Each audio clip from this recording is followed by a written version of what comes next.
We're in principle number 8, discussing the spiritual work of Emuna, the spiritual work of believing.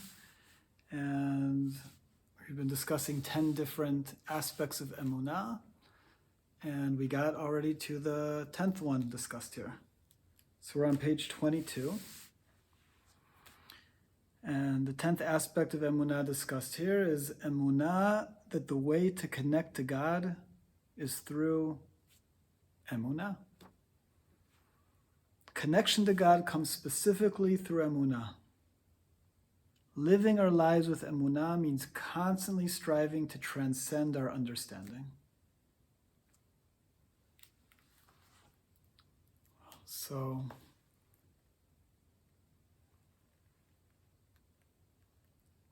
we could think that all of this Emuna that we're working on, all of this ability to believe beyond what we understand, that everything is flowing from boundless goodness, that that's what's going on. There's a source of reality bestowing boundless goodness and pleasure to everyone. And that we're all in the process right now of this goodness becoming revealed to us in the ultimate way. And that the hiddenness we're going through right now is all part of it coming out in the most beautiful way.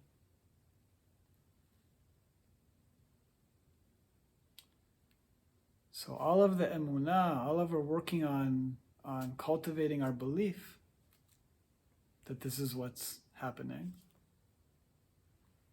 we would naturally think that this is something we have to suffer through till we get to the moment when all of the goodness will finally be revealed.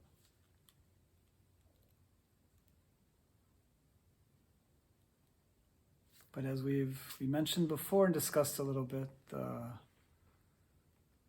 Kabbalah is trying to get us to realize that the state of Emunah, the state of believing, the state that transcends our understanding, is not just a stage that we need to suffer through until we're ready for the goodness to become revealed to us. But that the state of Emunah itself is so precious.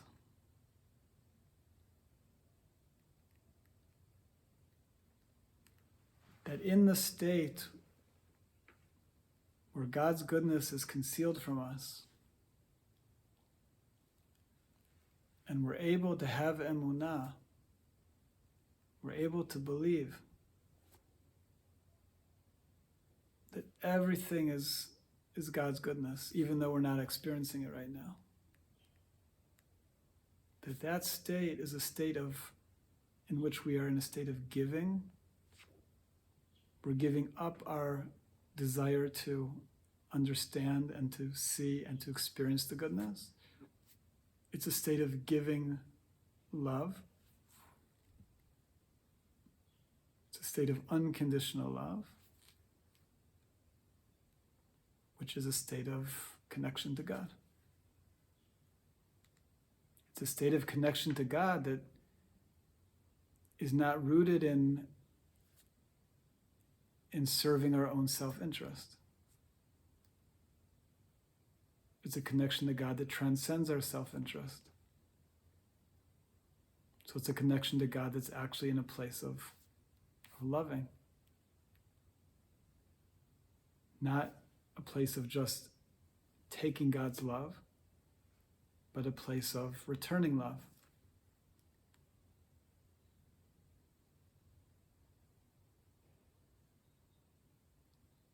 So we have the idea that the way of Emunah is the spiritual path. Not only as a means to an end, but as an ultimate state of being.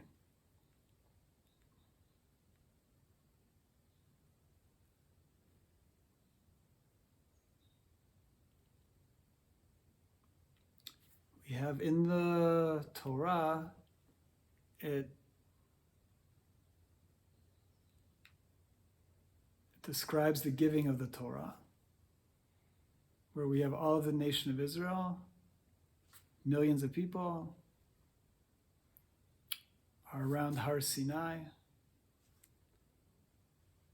And there was such oneness between all of the people that everyone was like one heart. That complete state of oneness of millions of people gave us the ability to have an extremely high level of divine experience.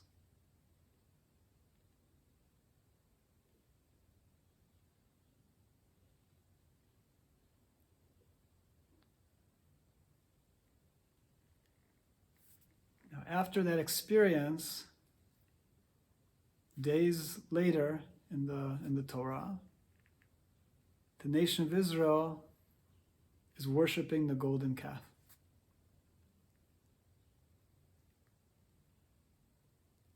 Now, if you read the Torah just on its simple level, how could that possibly be understood? We have this most exalted level of divine experience by the entire nation. And days later, the nation, after actually experiencing on such a high level the source of reality, is going to be worshiping a golden calf? It's not possible.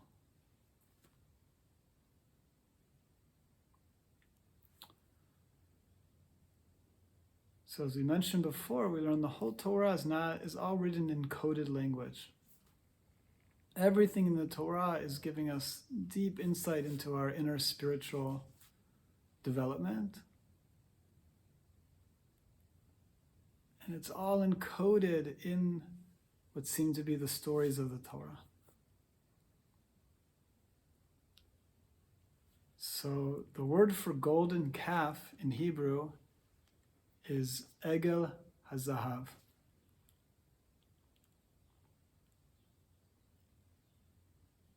So the word Egel, calf, is the same root as the Hebrew word for Gilui, which means to be revealed.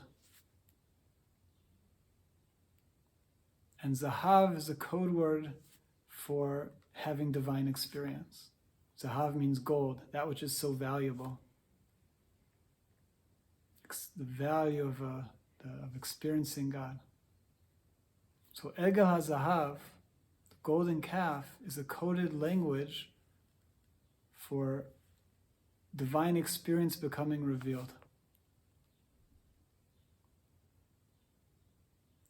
So there was a very extremely high level of divine experience experienced by the nation of Israel together, because they had reached such high levels of love that happened. But then it was so high, that level of divine experience, that we were worshiping that experience. Worshiping the golden calf is coded language for saying we were worshiping the revealment of that divine experience.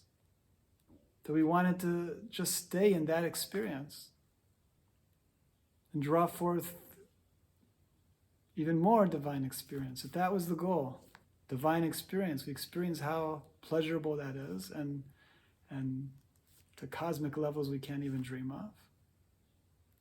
And so we naturally wanted from that experience that's what we wanted to stay there. That was what could be beyond that? We reached the goal, we're experiencing God.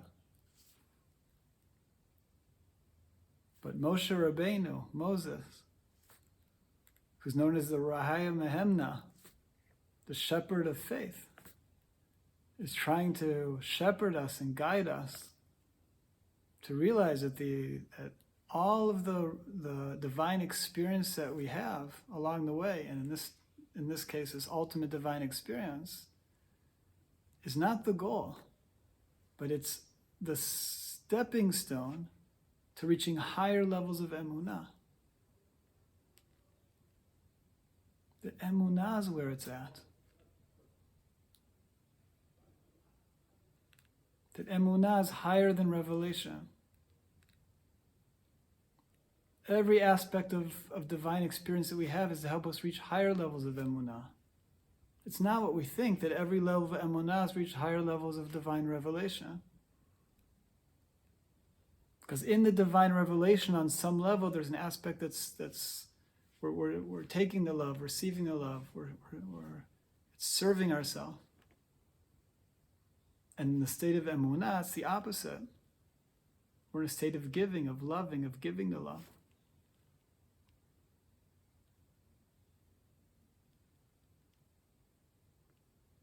So the idea that the Emuna itself is the ultimate.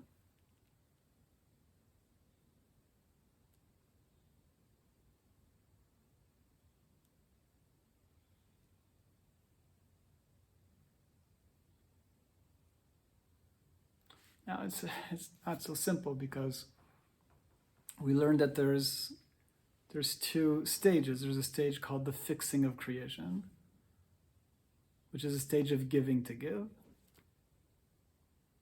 And then we come to the stage of the purpose of creation, which is receiving to give. So giving to give is a state of Emuna, and receiving to give, the final stage, is the stage of being able to receive all the goodness in the ultimate way.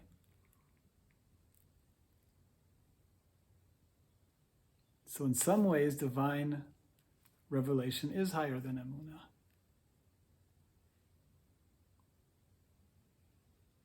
But from our perspective, from our spiritual work,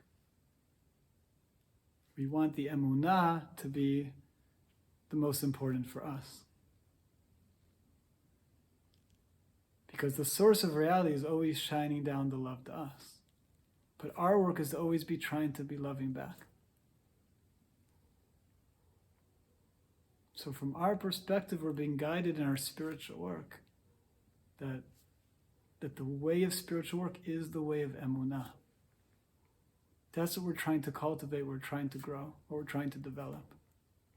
Not just as a means to get to the revelation, but as a goal in and of itself. On simple example, when we're praying to God for help in some situation, we could be praying for, God, please give me to see that all of this situation is for the good. Or we could be praying, God, please give me the Emuna that this situation is for the good. So the idea is that the Emuna is even higher than revelation. So he's saying here in number 10, Emuna, that the way to connect to God is through Emuna. Connection to God comes specifically through Emuna. Living our lives with Emuna means constantly striving to transcend our understanding. The transcending our understanding, the state of consciousness called Emuna, is not what we're suffering through, but to try to come to where Emuna is what we're working on appreciating and attaining and developing. The spiritual path is the path of Emuna. Okay, so we'll stop for now, and God willing, continue next time.